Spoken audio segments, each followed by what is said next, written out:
And so I wanted to sort of start it off on that point because, as I mentioned, I'm a recovering alcoholic, but, my story of alcoholism is not, unlike many.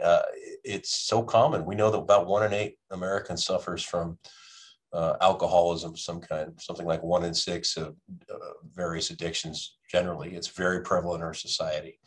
And I started drinking as a young teenager. First drink, had a couple beers, and that was all it took. And just slowly over time, through high school, through college, as a young professional, I went from beer to wine, from wine to hard liquor, finally to vodka, because vodka was the way to drink without really being as noticeable as a whiskey or bourbon or something else.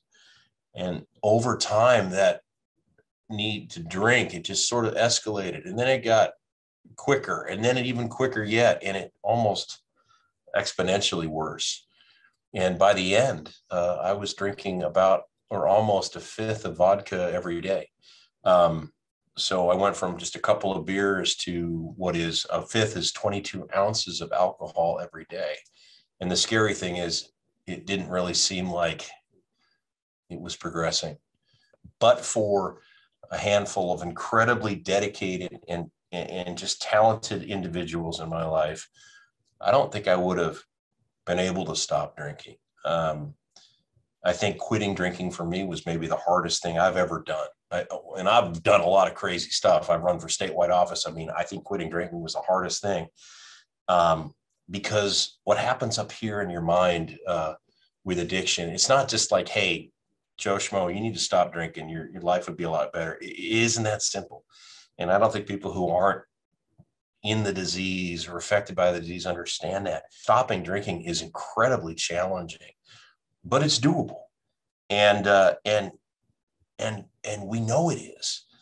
If you look at the statistics on relapse, we know that 90 to 92% of people will relapse after they go into inpatient over the next 6 years.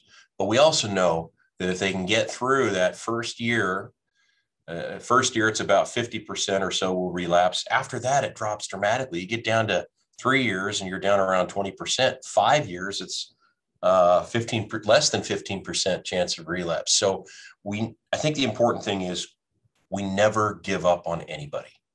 And sometimes it takes repeated contacts with the system and healthcare professionals before you get it. And we have a saying in the 12-step program that I'm involved in.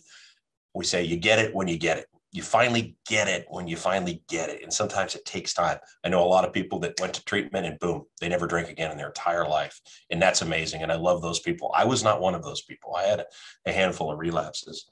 We never give up on folks, ever, ever, because ultimately, if we provide the right services, we will find a path for sobriety that so many people have taken, just like me. And so I want folks to have hope.